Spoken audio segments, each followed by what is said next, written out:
Bonjour à tous, merci de nous avoir rejoints sur ce webinaire consacré à la sécurisation de votre chaîne d'approvisionnement dans un environnement économique et opérationnel tendu. Je suis Sophie Mille, responsable marketing digital au sein d'Urios et je suis très heureuse de vous recevoir aujourd'hui à l'occasion de ce webinaire qui souhaite vous apporter des solutions simples et efficaces pour absorber du mieux possible les tensions de BFR et de trésorerie à l'heure actuelle. J'ai le plaisir, pour ceux qui ne la connaissent pas, de vous présenter Aurore Petit, notre directrice commerciale. C'est elle qui va vous présenter notre solution. Avant de lui laisser la parole, sachez que ce webinaire durera approximativement 30 minutes. On a tenté de condenser notre intervention. Nous savons bien que la période est intense pour toutes les entreprises en ce moment. Je tiens également à vous préciser que vous pouvez au fur et à mesure poser vos questions sur le chat. Nous y répondrons soit à la fin de la présentation, soit individuellement si nous n'avons pas eu le temps de répondre à l'ensemble des questions. Nous pourrons également, sur demande, vous envoyer les slides du webinaire ainsi que le replay. Aurore, je te laisse la main. Merci Sophie pour cette introduction. Bonjour à tous et je suis ravie d'être à vos côtés ce matin pour présenter ce webinaire et vous remercie surtout de votre disponibilité. Je vous propose de démarrer. Sophie, tu parlais en effet d'un environnement tendu. Commençons donc notre intervention sur quelques éléments de contexte. Alors, c'est moi qui manip la souris pour vous présenter les slides. Je ne vais pas tenter de ne pas faire d'erreur. Voilà. Alors, en ce moment, on voit les slides des fortes perturbations. C'est vrai que en ce moment, l'économie mondiale et européenne pâtissent principalement des prix des matières premières énergétiques. Et les entreprises voient s'accroître l'incertitude autour de leurs approvisionnements. La guerre et les mesures radicales de confinement de la Chine, qui ont duré plus de 2 mois, ont entraîné de fortes perturbations de la logistique et des chaînes d'approvisionnement. On a connu une augmentation des coûts des matières premières. C'est simple, dans la zone euro, l'inflation globale a bondi à 8,6 au mois de juin, ce qui est le taux le plus élevé de l'histoire de l'Union monétaire. Quand on a décrit tout ça, comment connaître les impacts sur une entreprise? Comment ces perturbations vont se traduire dans leur gestion, dans leurs finances?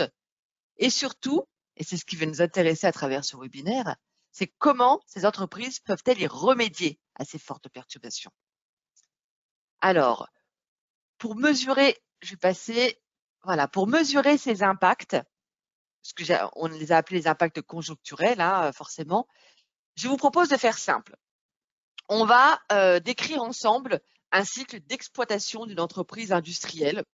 Et de ce cycle, nous allons faire varier en fait des scénarios, que ce soit l'augmentation du coût des matières premières, que ce soit un retard de paiement d'un de vos clients, que ce soit une rupture d'approvisionnement. On va essayer avec des schémas de vulgariser les impacts.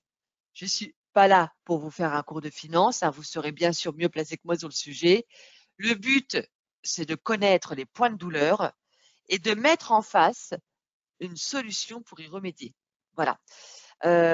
Donc, sur le cycle d'exploitation, commençons à le travailler ensemble.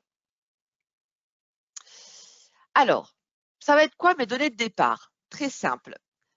Première donnée, je vais acheter de la matière première à mon fournisseur et je le paye à 30 jours.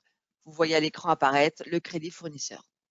Bon, l'exemple, il est assez valorisant parce qu'en ce moment, on paye plutôt comptant ou même avant expédition. Une fois que j'ai ma matière première, je vais la stocker durant 10 jours. Puis, je vais produire et je vais stocker mes produits finis durant 25 jours. À ce moment-là, je vais vendre mon produit fini et je vais accorder un délai de règlement de 30 jours à mon client. Il apparaît à l'écran. Donc, à ce moment-là, la question qu'on peut se poser, c'est où se trouve le besoin? Bon, rapidement, on va voir qu'il y a un premier besoin qui s'identifie ici, qui est le besoin de financement du stock, et bien sûr, le besoin de financement du crédit client qui apparaît clairement. On voit où se trouve le besoin, mais comment on peut mesurer l'ampleur de ce besoin-là? Alors, on va tenter en tout cas avec Sophie d'y mettre quelques chiffres et quelques couleurs. Rappelons que le but, il est de vulgariser la situation. Donc, dans dans mon scénario de départ, j'ai une trésorerie qui est à 10 dans mon cycle d'exploitation. Donc, je vais reprendre un schéma avec les données du cycle d'exploitation. Donc, première étape, on recommence. Allez, j'achète, mon entreprise achète à crédit des matières premières pour 30 000 euros. Je vais donc comptabiliser une dette fournisseur de 30 000 euros. Puis, je vais stocker ces matières premières et je vais comptabiliser donc 30 000 euros dans le poste stock de matières premières. À ce moment-là, le stock, il est financé par la dette. Je n'ai pas de besoin de financement et ma trésorerie, elle est toujours à son capital de départ de 10. OK. Deuxième étape. Je vais entrer en phase de production, hein, tout simplement. Donc, je vais consommer mes matières premières, je vais produire et je vais stocker mes produits finis. Quelles sont les conséquences? Première conséquence, la valeur du stock. La matière première passe à 0. La valeur du produit fini, enfin du stock de produits finis va passer à 40. Alors pourquoi 40? Vous allez me dire. C'est tout simplement donc les 30 de matières premières et j'ai mis 10 pour le coût de la main-d'œuvre. Donc là, à ce moment-là, on voit apparaître un petit BFR de 10 à l'écran, qui est donc ici, qui est tout simplement le stock de produits finis moins la dette fournisseur 40 moins 30, 10. Voilà, c'est assez mécanique, hein. Et la trésorerie, elle ne bouge pas car je n'ai ni entrée d'argent ni sortie d'argent. Troisième étape, je dois payer mes matières premières. Vous vous souvenez, j'avais un règlement. Donc, je paye mon fournisseur. Conséquence, ma dette fournisseur passe à 0. L'entreprise perd sa seule source de financement pour le moment et mon BFR, il explose. Ça y est, quand on fait le stock produit fini moins la dette fournisseur, 40 moins 0, je suis à 40. Ça y est, le BFR, on le voit, il est dans le rouge. Ma trésorerie, vu que j'ai décaissé 30, elle est négative. Donc là, on voit la tension apparaître. Quatrième étape, je vais vendre mes produits finis que j'ai produits. Donc, conséquence, ils vont sortir du stock. Donc, le stock de produits finis va être à 0. Ils vont donc passer en créance client pour une valeur de facturation que j'ai décidée à 50, tout simplement. Le BFR, il sera donc à 50. Là, il est à son maximum. La valeur de facturation est supérieure à la valeur du stock. Et la trésor, elle est toujours à moins 20, toujours négative, elle ne bouge pas. Je n'ai pas eu de rentrée d'argent et je n'ai pas eu de sortie d'argent, de nouvelle sortie d'argent. Dernière étape, l'encaissement. Mon client paye. Conséquence, le poste créance client passe à 0. Le BFR passe à 0. Je n'ai plus de besoin de financement puisque la créance a été encaissée. Et ma trésorerie, j'ai encaissé 50, donc elle repasse en positif à plus 30. Vous constatez bien, là, hop, que l'entreprise a fait face à une tension longue tous les jours là, et c'est la raison pour laquelle en fait, on répétera jamais assez que bien sûr qu'on dit que le cash est le nerf de la guerre, mais bien sûr qu'il est le nerf de la guerre le cash, parce que là on a une simulation d'un cycle d'exploitation assez classique, et en fait on se rend bien compte que le cash il se consomme très vite dans une gestion tout à fait normale. Donc la tension elle est bien présente, la trésorerie elle est impactée aussi. Donc voilà, je pense que le premier scénario, on voit bien les conséquences. Merci Aurore de nous avoir présenté les données d'un cycle d'exploitation normal, basique, que toute entreprise vit et connaît finalement en situation de base. Est-ce que maintenant on peut reprendre ce schéma et le mettre dans des situations un petit peu plus complexes pour voir comment ça se passe, comment évolue le BFR et la trésorerie? Donc, par exemple, premier cas, celui de l'augmentation de matières premières, avec par exemple 30% d'augmentation sans répercussion sur le prix de vente? Ok, donc je vous propose de reprendre, toujours pour vulgariser, les schémas et on va voir effectivement les différences. Alors, quand on a une augmentation de nos matières premières et que, comme tu le dis Sophie, là pour l'instant, on ne répercute pas cette augmentation sur nos prix de vente. L'impact, il va se situer où? Il va se situer à deux endroits. Premier endroit, c'est à l'étape numéro 3, là, au paiement du fournisseur. Pourquoi? Parce que du coup, le BFR qui était de 40 sans augmentation des matières premières, il va passer à 49. Donc, je vous laisse faire le ratio. Ça veut dire que mécaniquement, votre BFR, il va prendre 22% d'augmentation, même plus de 22% d'augmentation. Et la trésorerie, elle est à moins 29, là où elle était à moins 20 dans la situation classique. Deuxième impact, enfin, l'autre étape où il y a un impact, ça va être au niveau de l'encaissement de la créance client. La trésorerie, elle va descendre à 21 alors qu'elle était à 30 en situation normale. Bon, on retrouve le delta des 30% sur la trésor, qui est le 30% effectivement d'augmentation des matières premières. Donc là, c'est assez flagrant, mais là, je vous montre en fait une augmentation des matières premières sans répercussion du prix. Sophie, allez, question. Penses-tu qu'il y a tout de même un impact si jamais mon entreprise répercute l'augmentation des matières premières sur son prix de vente? Je dirais oui, mais après, je ne suis pas dans le service finance. Donc, effectivement, en fait, il y aura un impact, mais seulement sur le BFR. Pourquoi? Parce que si j'achète mes matières premières 30% plus chères et que je répercute ça sur les prix de vente, ça va toucher la facturation, donc le poste client, donc la trésorerie. L'impact serait donc annulé au niveau de la trésorerie. On serait égal à la situation normale. Par contre, le montant des stocks, lui, il n'est pas du tout concerné par le prix de vente. Donc, il y aura réellement là un impact sur le BFR. Celui-ci ne sera pas annulé. D'accord. Donc on constate effectivement en fait que la hausse du prix des matières premières impacte directement le BFR. Complètement. Que se passe-t-il si on prend un deuxième cas pratique avec un retard de paiement? Parce qu'aujourd'hui, on sait qu'il n'y a pas que nous qui subissons la crise, il y a aussi nos clients. Ils connaissent également de fortes tensions, donc il arrive que maintenant, il y ait un peu plus de retard de paiement. Donc, que se passe-t-il pour nous? Alors, je vais matérialiser ça dans un schéma également. Je vais vous montrer ça. Le retard de paiement. Bon, en fait, première étape, pour moi, il va avoir l'analyse montre qu'il va avoir un double impact. Il va avoir un impact sur le BFR parce que vous voyez que là, je l'ai entouré en bleu. Sa tension, en fait, elle s'est accentuée jusqu'au paiement total. Et sur la trésorerie également, parce qu'en fait, la trésorerie, dans le même esprit, hein, elle a mis plus de temps à se reconstituer. Donc, un client qui paye en retard, bien sûr qu'à la fin, on arrive à la même situation que la situation initiale avec le cycle d'exploitation classique.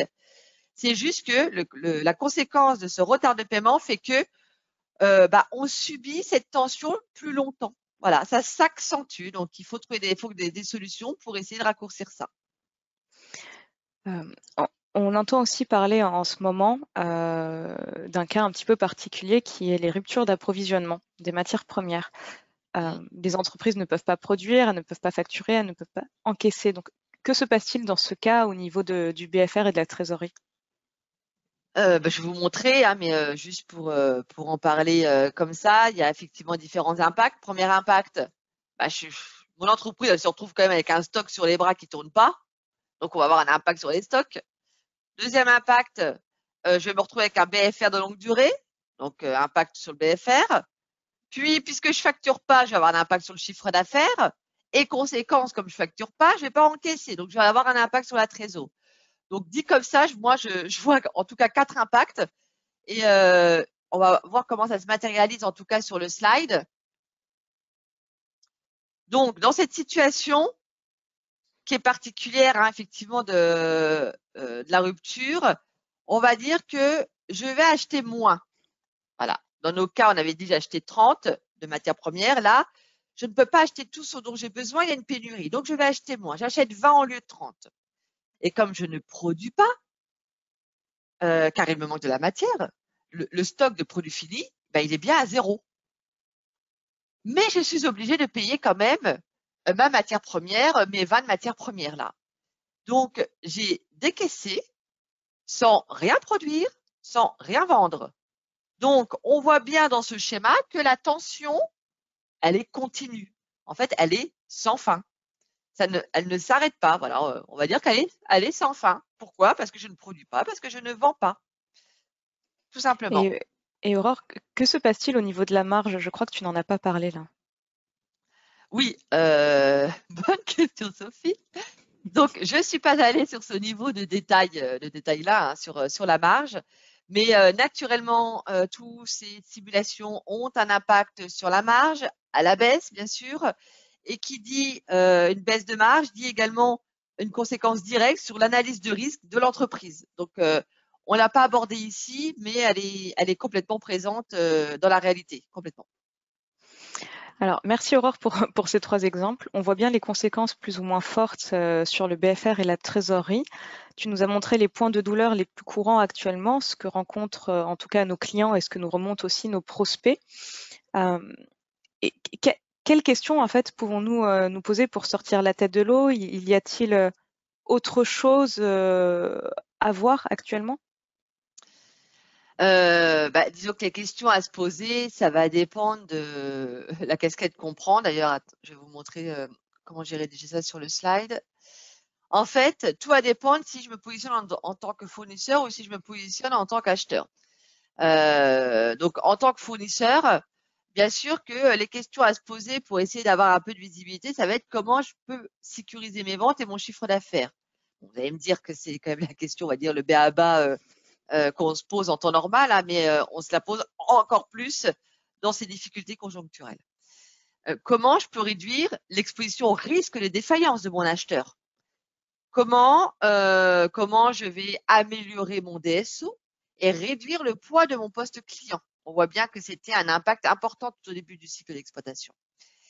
Et comment est-ce que je peux, enfin, j'ai marqué choisir mes acheteurs. Est-ce que je peux avoir le luxe à un moment donné de choisir mes acheteurs? Qui permettrait peut-être de répondre à ma première question pour comment sécuriser mes ventes et mon chiffre d'affaires. Enfin bref, je suis fournisseur, j'ai besoin d'être assuré. Ça, c'est un point, une certitude. Par contre, on peut également le voir on peut également inverser la situation dans le sens où, en tant que fournisseur, je dois quand même, dans certains cas, rassurer mes acheteurs sur ma capacité à livrer. Car la situation en fait financière, en tout cas ma situation financière, elle va préoccuper mes clients. Donc, je peux également avoir subi la crise et je dois également rassurer sur ma capacité à livrer, parce que qui dit ma capacité à livrer dit que le client ne va pas connaître de rupture, va pouvoir produire, va pouvoir vendre, va pouvoir encaisser et continuer son cycle d'exploitation. Donc ça, c'est très important. Si je me mets à la place de l'acheteur, comment rassurer mes fournisseurs? Effectivement, je suis un acheteur. Ce qui est important quand même, c'est de donner de la visibilité à mon fournisseur. Ça, c'est évident. Comment je peux augmenter ma capacité d'achat? Surtout en ce moment. On se bat pour avoir de la matière, il y a une pénurie des matières, mais moi j'ai besoin de me projeter sur mes futures ventes, donc j'ai besoin de produire, il ne faut pas que j'arrête ma chaîne de prod. J'ai besoin d'acheter plus maintenant pour pouvoir essayer d'avoir un peu de sécurité, donc je dois augmenter ma capacité d'achat. Et je dois optimiser mon cycle d'exploitation, le financement en tout cas de mon cycle d'exploitation. Donc ça, on l'a vu complètement au début. J'aimerais bien obtenir du crédit fournisseur pour avoir un appel d'air un peu dans ce cycle d'exploitation. Et c'est compliqué d'avoir du crédit fournisseur des fois à l'heure actuelle.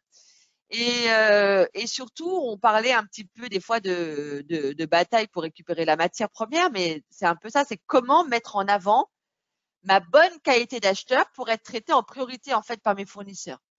Donc c'est des questions qui sont primordiales, que tout le monde se pose en tout cas à l'heure actuelle. Et en fait, c'est à ces questions-là que notre solution va permettre d'apporter une réponse. Donc, nous arrivons au moment où il est temps de parler de notre solution de reverse factoring. Mais avant d'entrer dans le détail du mode opératoire, est-ce que tu peux nous en dire un petit peu plus sur le reverse factoring de manière générale? Oui. Donc, en introduction, on va dire que le reverse factoring représente environ 5% de l'activité des sociétés d'affacturage en France. C'est très peu. Historiquement, les programmes de reverse, comme on les appelle, ça concernait la grande distribution et bien avant la LME. Ils avaient plutôt mauvaise presse dans leur fonctionnement à l'époque. Aujourd'hui, il faut se le dire, c'est encore un marché de micro-niche. Il y a peut-être une centaine de programmes en France, mais plus de la moitié concerne les très gros groupes. Et nous, en fait, grâce à nos solutions innovantes et notre partenariat de confiance avec le cabinet ACFI, qui est un acteur clé et un gestionnaire de programme, nous sommes dorénavant en mesure de proposer une solution packagée, clé en main pour des PME, des ETI, des groupes intermédiaires, ce qui ne se faisait absolument pas auparavant. Actuellement, on doit avoir à peu près une vingtaine de programmes actifs. Donc, c'est une part en fait significative sur le périmètre justement des PME ETI, de groupes de taille intermédiaire. Mais il faut rappeler, je pense, dans l'introduction que cette solution, c'est avant tout une relation commerciale. Et ça conforte, en fait, elle permet surtout de conforter, pour moi, le cercle vertueux de la relation entre le donneur d'ordre et le fournisseur. Donc, pour commencer, si on doit se poser la question, c'est quoi le reverse factoring? On va commencer déjà à le traduire. Hein, donc, c'est de la facturage inversé. C'est le client qui va demander à ses fournisseurs de financer leurs créances sur lui avec l'aide d'une société d'affacturage, donc, tout simplement. Autrement dit, le reverse factoring va permettre à un acheteur de faire payer rapidement par un établissement financier les factures dues à ses fournisseurs. Contrairement à la facturage classique qui, lui, finance le poste client, le reverse factoring, lui, va permettre de financer le poste fournisseur. Et deuxième chose pour comparer avec la facturage qui est complètement différent, c'est que la facturage classique, eh ben, le risque il va reposer sur votre portefeuille client, donc sur une multitude d'acheteurs, donc le risque il est très diffus. Dans le reverse factoring, c'est pas ça. Dans le reverse factoring, le risque il va reposer sur une tête, sur l'acheteur du programme. Donc c'est vraiment c'est pour ça que c'est vraiment des solutions et des gestions complètement différentes de la facturage classique. Allez, je vous propose de rentrer un peu dans le mécanisme de cette solution avec encore un schéma. Avec Sophie, on est les reines du schéma, mais au moins ça permet de vulgariser quand même les choses. Donc, si je rentre dans le mécanisme opérationnel du reverse factoring et je reprends des étapes. Première étape,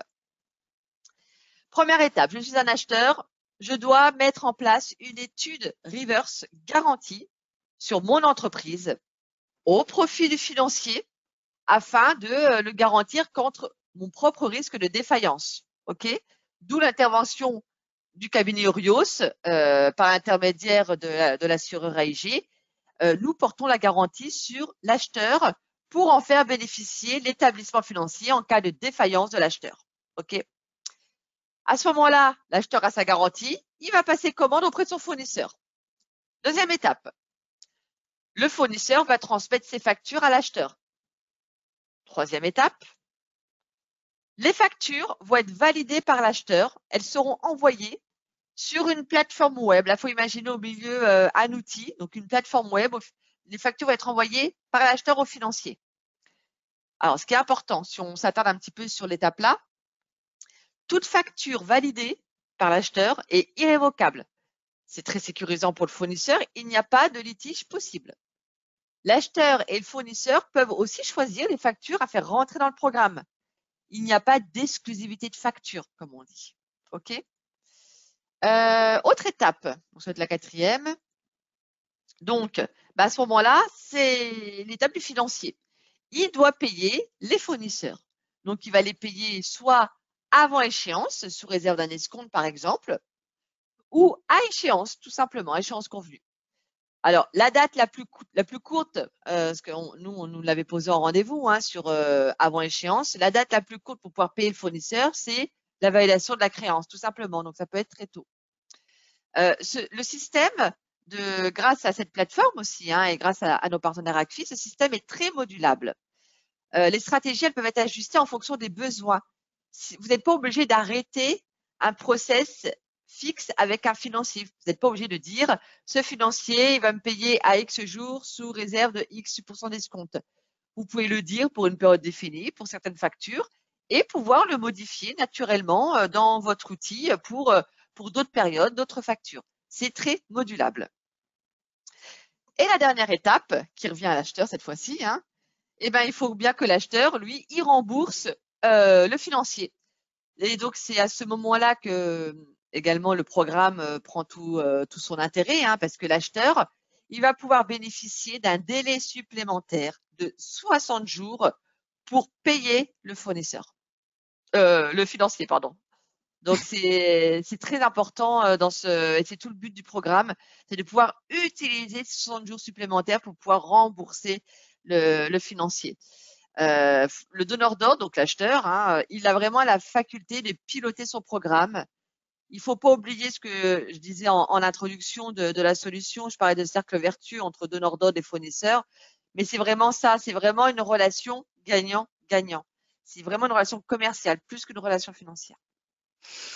Donc, maintenant que tu nous as détaillé le mode opératoire d'un programme de reverse factoring, est-ce qu'on peut reprendre nos 3 exemples du début afin de voir quels sont les bénéfices de cette solution de reverse factoring sur le BFR et la trésorerie? Quel impact ça va avoir? Comment le reverse factoring va permettre de soulager le BFR et la trésorerie? Donc, je crois que le premier exemple, c'était en cas d'augmentation des matières premières. Ouais, Comment ça s'articule? Eh ben, écoute, Sophie, très bien, on va voir ça. Alors, vu avec le reverse factoring, donc ça, on va reprendre nos schémas avec nos codes couleurs, nos chiffres, mais au moins, on part des mêmes situations. On va reprendre nos schémas et puis on va comparer avec le schéma sans reverse factoring. Donc là, avec le reverse factoring, je subis une hausse des matières premières que je ne répercute pas sur mon prix de vente, vous vous souvenez? Donc, vu que je paye mon financier 60 jours plus tard, au lieu de payer mon fournisseur à 30 jours qui était dans mon exemple initial, cela veut dire quoi? Cela veut dire qu'on a encaissé avant de décaisser. Donc, en fait, dans mon exemple là, qui a été pris au hasard, hein, la situation, elle est parfaite. C'est-à-dire que je n'ai plus aucune tension, ni sur le BFR, ni sur la trésorerie. Alors qu'auparavant, la tension, elle apparaissait dès la 3e étape. Elle était à son maximum ici. Là, effectivement, on n'a plus de tension. Voilà, il n'y a plus aucune tension. Ça se voit très clairement. En tout cas, c'est bien clair sur le schéma au niveau des codes couleurs. Que se passe-t-il si on reprend l'exemple du client qui nous paie en retard ou alors en plusieurs fois? Alors, le pic le plus critique du BFR, il arrivait au moment de la vente du produit fini. Oui. Et là, on voit bien en fait que ce pic qui commençait à arriver là, il est fortement absorbé par le mécanisme de reverse factoring. C'est toujours pareil, hein, parce que nous n'avons pas décaissé et le BFR, il a baissé de 60%. En fait, la trésorerie, elle s'est également solidifiée en parallèle. Donc, on voit tout l'intérêt également même si notre client paye en retard, de la mise en place du reverse factoring et de son mécanisme. Donc, on comprend bien que le BFR et la trésorerie subissent beaucoup moins de tension grâce au reverse factoring. On avait abordé un cas qui était le cas, moi que j'appelle le cas particulier de la rupture d'approvisionnement. Est-ce que le reverse factoring permet de soulager les entreprises qui font face à des ruptures d'approvisionnement également? Oui, en fait, grâce au reverse factoring, disons que je vais prouver, on en parlait tout à l'heure quand on se posait les questions, vous savez, selon les casquettes fournisseurs-acheteurs. En fait, grâce au reverse factoring, je vais prouver ma qualité première d'acheteur. Le fournisseur, il va pouvoir me choisir peut-être parmi d'autres fournisseurs et on se rend compte que sur le papier, en tout cas, je peux, si je suis acheteur dans un programme de reverse factoring, je peux moins subir la rupture des approvisionnements.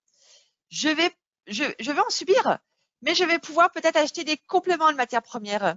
Là, on le voit bien, par exemple, j'ai toujours mes vins, vous savez que je ne pouvais pas tout acheter. Mais là, grâce à ma qualité d'acheteur qui a pris de la valeur, je vais pouvoir acheter un complément de matières premières. Et là, ça a tout son sens parce que du coup, je reprends mon cycle d'exploitation classique. Ça veut dire quoi?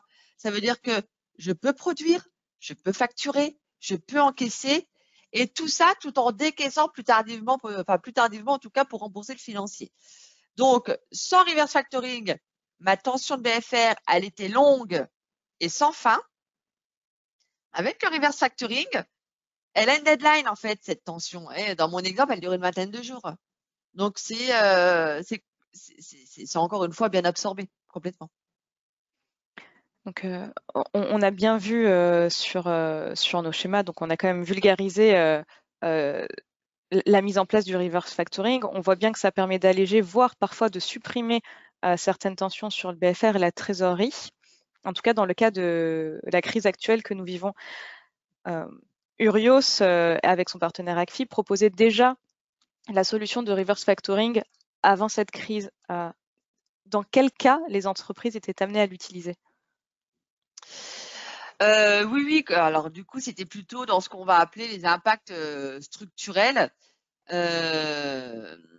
On a vu l'intérêt effectivement du reverse factoring, hein, mais on a mis en place, nous, des programmes pour répondre à des difficultés plus courantes, hors cette conjoncture d'inflation, d'hausse des matières, de pénurie.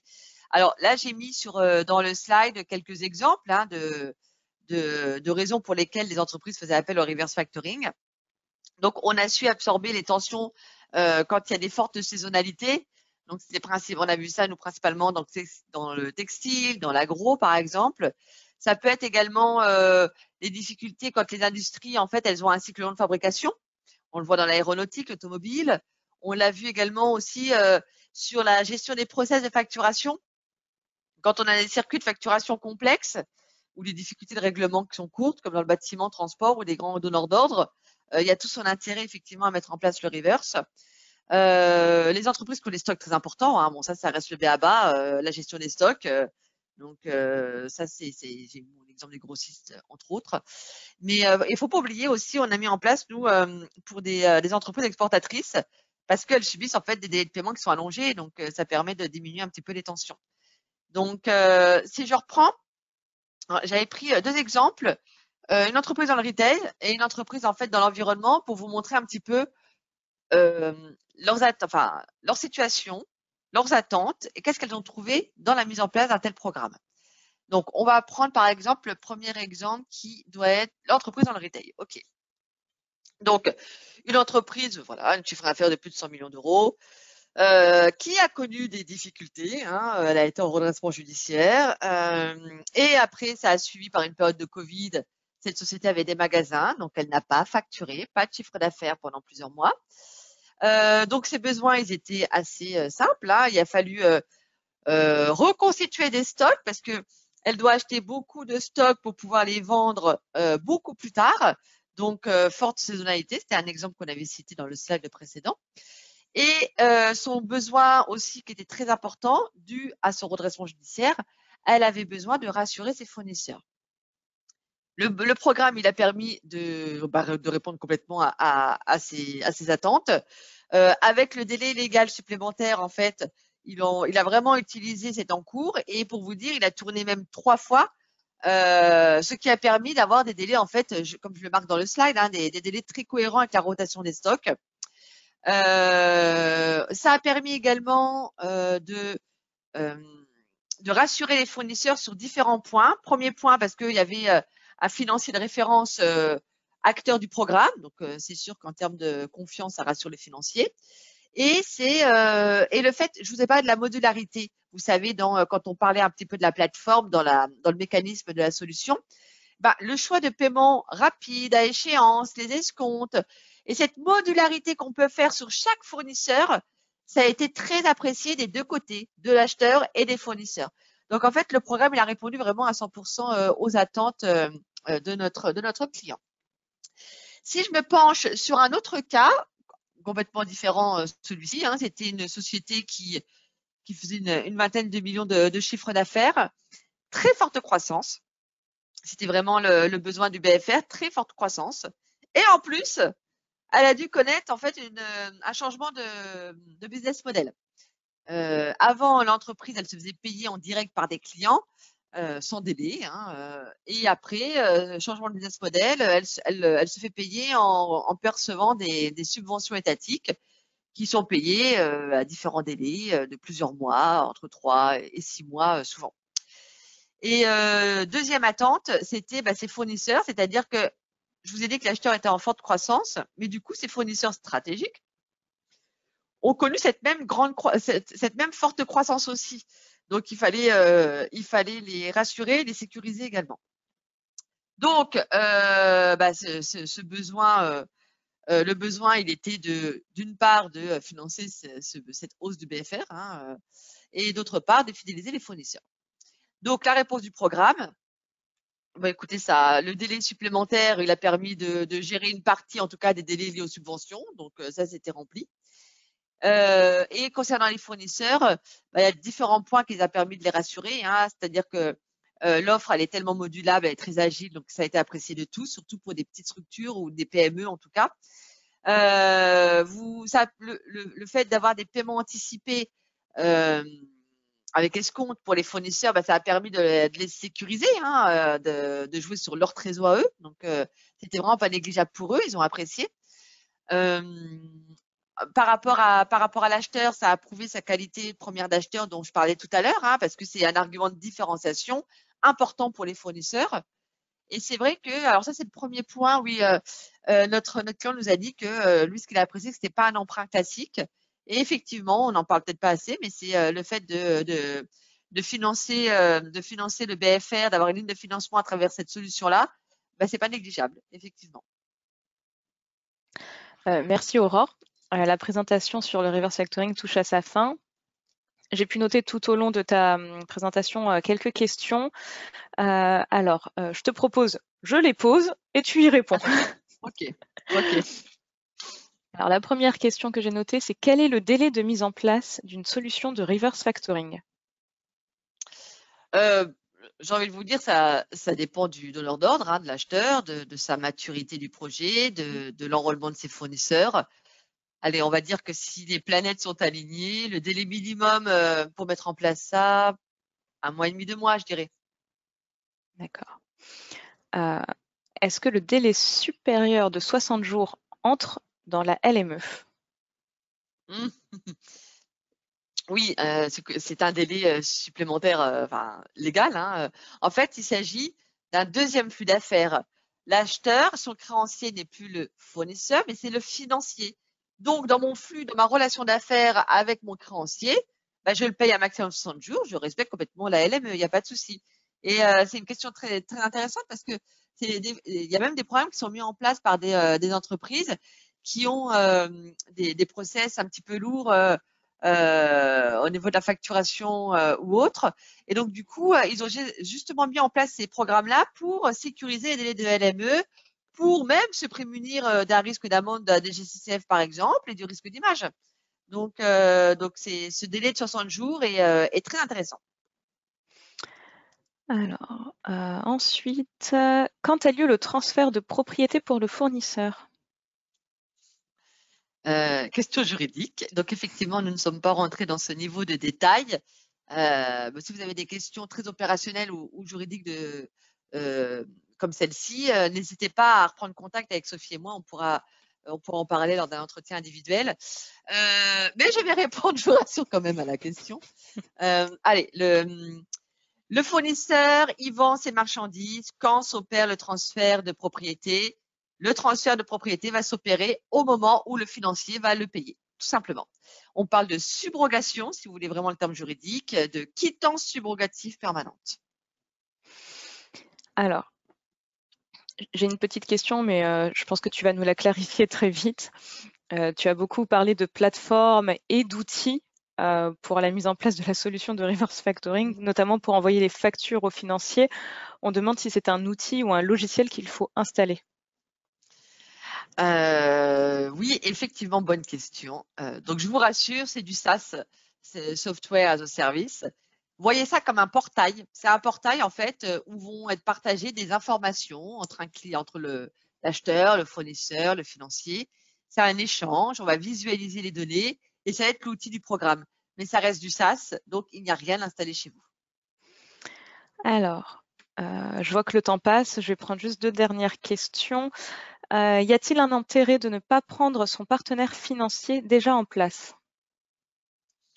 Oui, je pense. Ça permet, on en parlait un petit peu avant avec le cas de notre client dans l'environnement, en fait, hein, ça permet de réduire l'exposition avec ses banques. Et le fait de diversifier est stratégiquement intéressant. On obtient du financement de BFR hors partenaire bancaire. Donc, oui, je dis qu'il y a un intérêt. Allez, la dernière question, mais pas des moindres, hein, Aurore. Quel est le coût du programme?